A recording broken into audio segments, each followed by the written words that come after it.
নমস্কাৰ মই মৰিগাঁও জিলাৰ আয়ুক্ত দেৱাশীষ শৰ্মাই কৈছিলোঁ।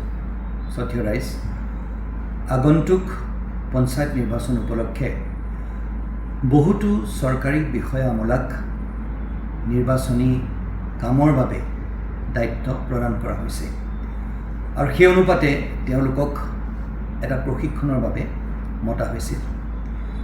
দেখা গৈছে মৰিগাঁও জিলাত যে প্ৰায় 20% তেনে চৰকাৰী বিষয়া আমোলা তথা কৰ্মচাৰীয়ে এই ট্ৰেইনিঙত এই প্ৰশিক্ষণ কেন্দ্ৰত তেওঁলোকে ৰিপৰ্ট কৰা নাই।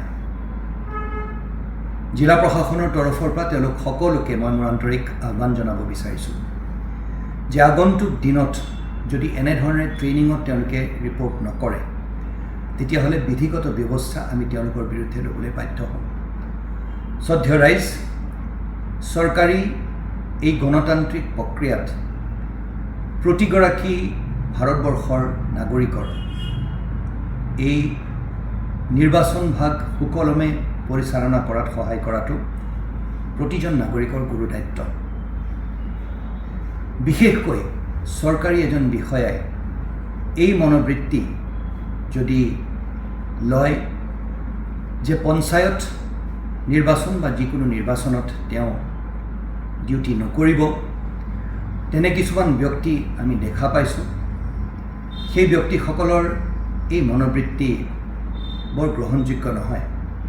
তাৰ বাবে সকলোকে মই পুনৰবাৰ আন্তৰিক আহ্বান জনাব বিচাৰিছোঁ যাতে ট্ৰেইনিঙত তেওঁলোকে ৰিপৰ্ট কৰে, সময়মতে যাতে ট্ৰেইনিঙলৈ আহে আৰু তেওঁলোকৰ এজন চৰকাৰী বিষয়া হিচাপে এই গুৰু দায়িত্ব তেওঁলোকে যাতে পালন কৰে।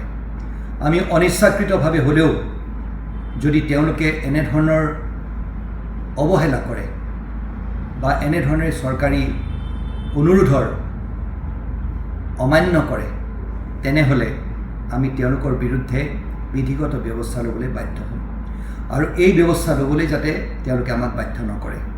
পুনৰবাৰ সকলোকে আগন্তুক পঞ্চায়ত নিৰ্বাচনৰ বাবে মই মোৰ শুভকামনা জনাইছোঁ।